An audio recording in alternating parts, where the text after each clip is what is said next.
जय हिंद साथियों, स्वागत है आपका उन्नयन ज्ञान जीएस एकेडमी पर। उम्मीद करता है आप लोग स्वस्थ होंगे, अच्छे होंगे और आप लोग की पढ़ाई लिखाई अच्छी चल रही होगी। तो साथियों, आज की इस एपिसोड में, आज की इस क्लास में हम लोग उपराष्ट्रपति के बारे में देखेंगे कि अभी हाल फिलहाल एक घटना घटित हुई है कि भारत के जो राष्ट्रपति या उपराष्ट्रपति थे, भारत के जो उपराष्ट्रपति थे जगदीप धनखड़ साहब, वो 2-3 दिन पहले, यानी कि जिस दिन मानसून सत्र की शुरुआत हुई 21 जुलाई को, जो है 21 जुलाई को मानसून सत्र की शुरुआत हुई थी और भर दिन मानसून सत्र चला, सुबह से शाम तक मानसून सत्र चला और इसी दिन जो है 21 जुलाई को रात को ये इस्तीफा दे दिए।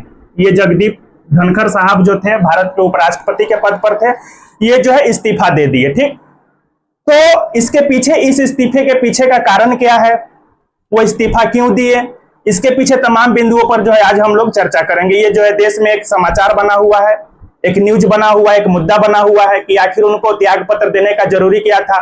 जगदीप धनखड़ साहब एक सभा के दौरान वो बोले थे कि हमारा जो कार्यकाल है वो पूरा होने तक हम इस पद पर बने रहेंगे, आखिर बीच में ही इनको अपने पद से इस्तीफा क्यों देना पड़ा, वो चीज के बारे में हम लोग समझेंगे। एक न्यूज तो ये बन के आ रहा है कि जगदीप धनखड़ साहब जो है वो चाहते थे कि एक घटना घटित हुई थी फरवरी मार्च के आसपास कि दिल्ली हाईकोर्ट के न्यायाधीश थे यशवंत शर्मा जी दिल्ली हाईकोर्ट के न्यायाधीश थे और उनके घर से जो है लगभग 14-15 करोड़ रुपया की उगाही की गई थी। मतलब जले हुए नोट मिले थे, 14-15 करोड़ रुपया भी उनके घर से बरामद हुआ था। तो जगदीप धनखड़ साहब के कहने का मतलब ये था कि अभी तक जो है उनके ऊपर एफआईआर क्यों नहीं हुआ, अभी तक केस दर्ज क्यों नहीं हुआ, या उनके पास जो जस्टिस वर्मा के पास जो इतना पैसा आया वो पैसा कहां से आया। तो इस चीज की वो जांच पड़ताल करवाना चाहते थे, है ना।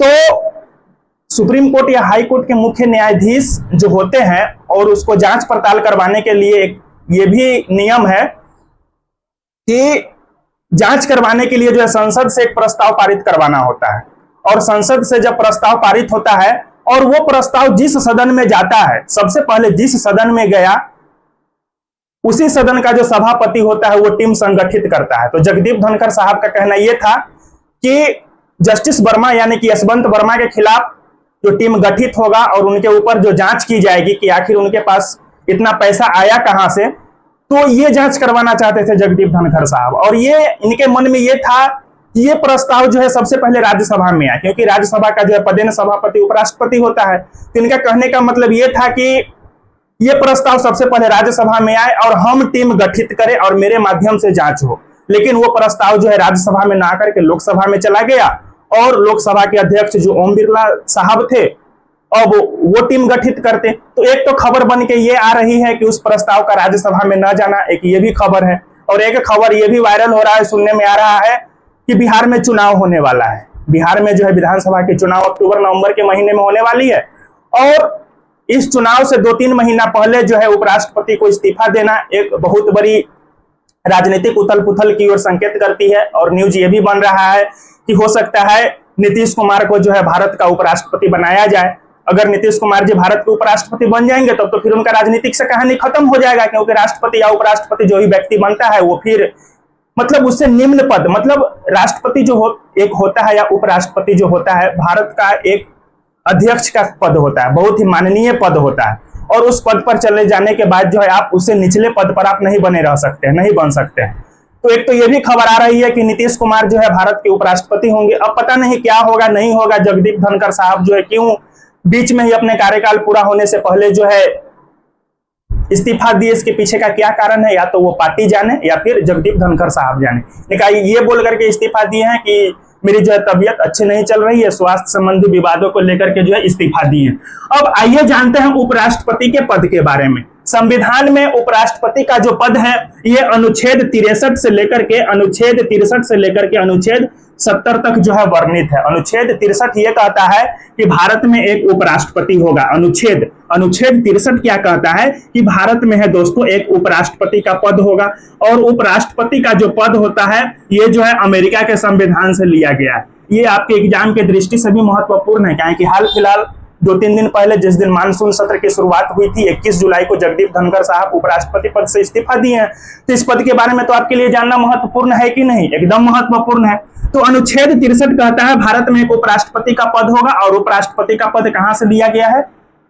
अमेरिका के संविधान से लिया गया, ठीक। अनुच्छेद 63 के बाद अनुच्छेद 64 है। अनुच्छेद 64 ये कहता है, अनुच्छेद 64 कि जो उपराष्ट्रपति होंगे वो राज्यसभा के पदेन सभापति होंगे। उपराष्ट्रपति क्या होंगे? राज्यसभा के पदेन सभापति के रूप में काम करेंगे, पदेन सभापति होंगे, है ना, राज्यसभा के पदेन सभापति होंगे।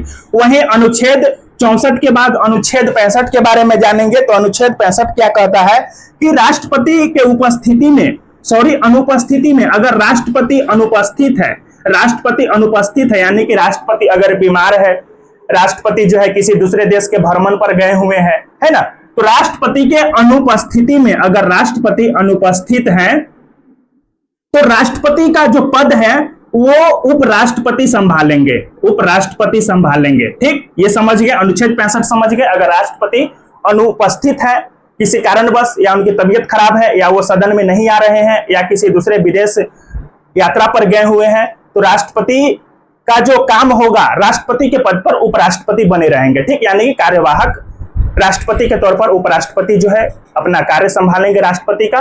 और जब उपराष्ट्रपति राष्ट्रपति के पद के तौर पर काम करेंगे तो इनका जो वेतन और भत्ता मिलेगा वो राष्ट्रपति के समान ही मिलेगा, इस चीज को भी आप ध्यान में रखिएगा। जब ये उपराष्ट्रपति के पद पे रहते हैं तो इनका वेतन जो है राज्यसभा के पदेन सभापति के तौर पर मिलता है, लेकिन उपराष्ट्रपति जब राष्ट्रपति के कार्य संभालते हैं तो इनका वेतन और भत्ता जो होता है राष्ट्रपति के समान मिलता है, ठीक। तो ये था अनुच्छेद 65। अब अनुच्छेद 66 क्या कहता है? अनुच्छेद 66 जो कहता है ये चुनाव, अनुच्छेद 66 जो है राष्ट्रपति के चुनाव के बारे में जानकारी देता है। अब राष्ट्रपति का चुनाव कैसे होगा? तो राष्ट्रपति नहीं दोस्तों, उपराष्ट्रपति, सॉरी हम माफी चाहेंगे, बार बार राष्ट्रपति बोला जा रहा है, उपराष्ट्रपति का जो चुनाव है, उपराष्ट्रपति के चुनाव का जो प्रावधान है अनुच्छेद 66 में। अब उपराष्ट्रपति का चुनाव कैसे होगा? तो उपराष्ट्रपति के चुनाव में है दोस्तों, लोकसभा के सदस्य भाग लेंगे और राज्यसभा के सदस्य भाग लेंगे और निर्वाचित और मनोनीत दोनों सदस्य भाग लेंगे, ठीक। अनुच्छेद 66 उपराष्ट्रपति के चुनाव का प्रावधान करता है और इनके चुनाव में उपराष्ट्रपति का जब चुनाव होगा तो उपराष्ट्रपति के चुनाव में लोकसभा के सदस्य और राज्यसभा के सभी सदस्य और निर्वाचित सदस्य भी भाग लेंगे। वहीं अगर राष्ट्रपति के चुनाव की बात करें तो जब राष्ट्रपति का चुनाव होता है तो राष्ट्रपति के चुनाव में मनोनीत सदस्य भाग नहीं लेते हैं, संसद के लोकसभा के सदस्य और राज्यसभा के सदस्य भाग लेते हैं, बल्कि वहां पे मनोनीत सदस्य भाग नहीं लेते हैं, और सभी राज्य के विधानसभा के निर्वाचित सदस्य भाग लेते हैं। इस चीज को आप ध्यान रखेंगे। तो राष्ट्रपति और उपराष्ट्रपति के चुनाव में बेसिक सा अंतर है कि उपराष्ट्रपति के चुनाव में लोकसभा और राज्यसभा के सदस्य भाग लेते हैं और साथ ही साथ राज्यसभा के मनोनीत सदस्य भी भाग लेते हैं। तो इसका जो प्रावधान है अनुच्छेद 66 में किया गया है, ठीक, अनुच्छेद 66 में किया गया।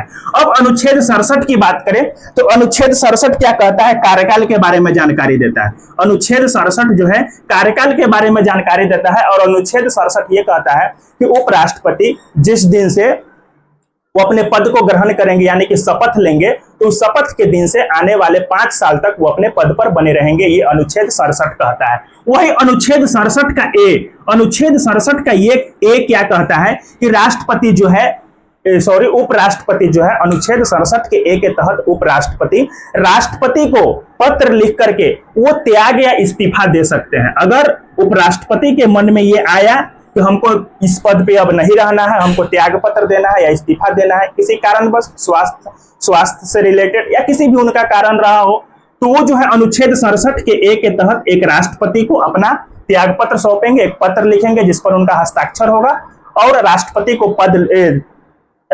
को जो है पत्र लिख करके उपराष्ट्रपति अनुच्छेद 67 ए के तहत क्या कर सकते हैं? इस्तीफा या त्याग पत्र सौंप सकते हैं। तो अभी जगदीप धनखड़ साहब जो त्याग पत्र दिए हैं, इस्तीफा दिए हैं, राष्ट्रपति को सौंपे हैं, वो अनुच्छेद 67 के ए के तहत ही दिए हैं, अनुच्छेद 67 के ए के तहत ही दिए हैं। इसको भी आप क्या रखेंगे? ध्यान में रखेंगे। और इनका कार्यकाल जो है 5 वर्ष तक बना रहेगा और इसका वर्णन है अनुच्छेद 67 में है, ठीक। तो अनुच्छेद 67 भी समझ गए, 67 का ए भी समझ गए और 67 के बी के बारे में भी जान लीजिए कि अनुच्छेद 67 का बी क्या कहता है। तो अनुच्छेद 67 का बी कहता है कि उपराष्ट्रपति को पद से हटाया भी जा सकता है। अब उपराष्ट्रपति को पद से कैसे हटाया जाएगा?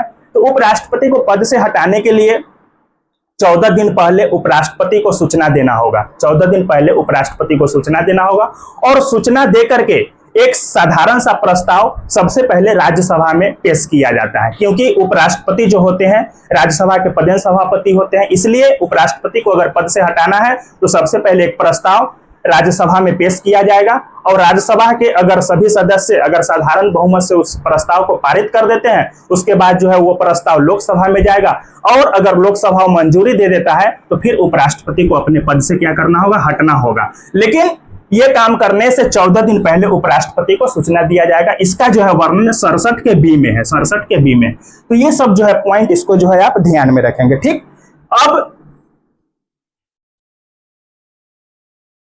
67 के बाद 68 क्या कहता है? 68 क्या कहता है कि रिक्ति या पूर्ति, रिक्ति पूर्ति। अनुच्छेद 68 कहता है कि अगर उपराष्ट्रपति का पद रिक्त हो गया है, उपराष्ट्रपति का पद रिक्त हो गया है, तो इस पद को पूर्ति करने के लिए, इस पद को भरने के लिए जल्द से जल्द यानी कि अति शीघ्र चुनाव करवाना है। अति शीघ्र चुनाव करवाना है। अति शीघ्र क्या करना है? चुनाव करवाना है। अगर यहां से समझिएगा, अगर उपराष्ट्रपति का कार्यकाल 5 वर्ष तक पूरा कर लिया गया है, अगर उपराष्ट्रपति अपने कार्यकाल को 5 वर्ष तक पूरा कर लिए हैं, तो अब उनका चुनाव 2 महीने के अंदर यानी कि 60 दिनों के अंदर करवा लेना है। लेकिन अगर उनका कार्यकाल पूरा होने से पहले, 5 वर्ष से पहले किसी कारणवश या तो उपराष्ट्रपति की मृत्यु हो गई हो या वो त्यागपत्र या इस्तीफा दे दिए हो, तो अति शीघ्र, इसकी कोई समय सीमा संविधान में वर्णित नहीं है कि अगर बीच में ही उपराष्ट्रपति का पद खाली हो जाए तो क्या करना है? अति शीघ्र मतलब जल्द से जल्द चुनाव करवा करके उपराष्ट्रपति के पद को क्या कर देना है? भर देना है। तो इसकी जानकारी अनुच्छेद 68 देता है। अनुच्छेद 68 देता है। ठीक, उसके बाद अनुच्छेद 68 के बाद अनुच्छेद 69, अनुच्छेद 69 शपथ। अनुच्छेद 69 क्या कहता है? शपथ। उपराष्ट्रपति के शपथ के बारे में जानकारी देता है। वहीं अनुच्छेद 70 की बात करें, अनुच्छेद 70 की बात करें, हाँ, अनुच्छेद जो है 69 शपथ की बात करता है। उपराष्ट्रपति को अपने पद पे क्या करना है? शपथ लेना है, शपथ ग्रहण करता है। ठीक, तो 63 से लेकर के 71 तक, अनुच्छेद 63 से लेकर के 71 तक उपराष्ट्रपति के बारे में यह संविधान का अनुच्छेद जानकारी देता है। तो ये सब जितने भी हमने आपको अनुच्छेद बताया कि अनुच्छेद 63 कहता है भारत में एक उपराष्ट्रपति होगा। भारत में जब उपराष्ट्रपति होगा तो वो जो है राज्यसभा के पदेन सदस्य पर काम करेंगे, ये अनुच्छेद 64 कहता है। ठीक, और अनुच्छेद 67 के ए के तहत ये त्याग पत्र दिए हैं। अनुच्छेद 67 के ए के तहत जो है उपराष्ट्रपति जो है त्याग पत्र दिए हैं और वहीं अनुच्छेद 67 जो है राष्ट्रपति के कार्यकाल के बारे में, उपराष्ट्रपति के कार्यकाल के बारे में जानकारी देता है कि भारत के जो उपराष्ट्रपति होंगे अपने 5 वर्ष तक शपथ के दौरान अपने 5 वर्ष तक अपने पद पर बने रहेंगे। लेकिन अनुच्छेद 68 जो अतिशीघ्र चुनाव करवाने की बात कर रहा है, तो अनुच्छेद 68 के तहत जो नए उपराष्ट्रपति होंगे वो जिस दिन से शपथ लेंगे उस दिन से अपने 5 वर्ष के कार्यकाल को पूरा करेंगे, न कि बचे हुए कार्यकाल को। मान करके चलिए जगदीप धनखड़ साहब अभी इस्तीफा दे दिए, उनका 2 वर्ष का कार्यकाल बचा हुआ था, तो जो आने वाले उपराष्ट्रपति होंगे अनुच्छेद 68 के तहत जो नए उपराष्ट्रपति बनेंगे उनका जो है कार्यकाल 5 वर्ष तक रहेगा, न कि इनका बचा हुआ जो 2 वर्ष का कार्यकाल है, नहीं, मतलब पूरा 5 वर्ष का जो है अपना कार्यकाल पूरा करेंगे। तो साथियों ये था जगदीप धनखड़ साहब के बारे में कि वो जो इस्तीफा दिए, इसके पीछे का क्या रीजन है, नहीं रीजन है वो तो हमें नहीं पता, लेकिन कहीं कहीं से खबर ये चल रहा है कि नीतीश कुमार को उपराष्ट्रपति बनाया जाना है, क्योंकि बिहार में जो है चुनाव होने वाला है और बीजेपी जो है अपना मुख्यमंत्री बनाएगा। ठीक, तो ये साथियों जितना भी हमने आपके सामने अनुच्छेद के बारे में चर्चा किया ये उपराष्ट्रपति से संबंधित है, इसको जो है आप ध्यान में रखेंगे। अभी जो है ये इस्तीफा दिए थे, इसलिए हमारे मन में आया कि चलिए इनके ऊपर एक वीडियो बनाया जाए ताकि आपके एग्जाम के दृष्टिकोण से महत्वपूर्ण भी है। तो ठीक है साथियों, मिलते हैं अगले क्लास में। जय हिंद।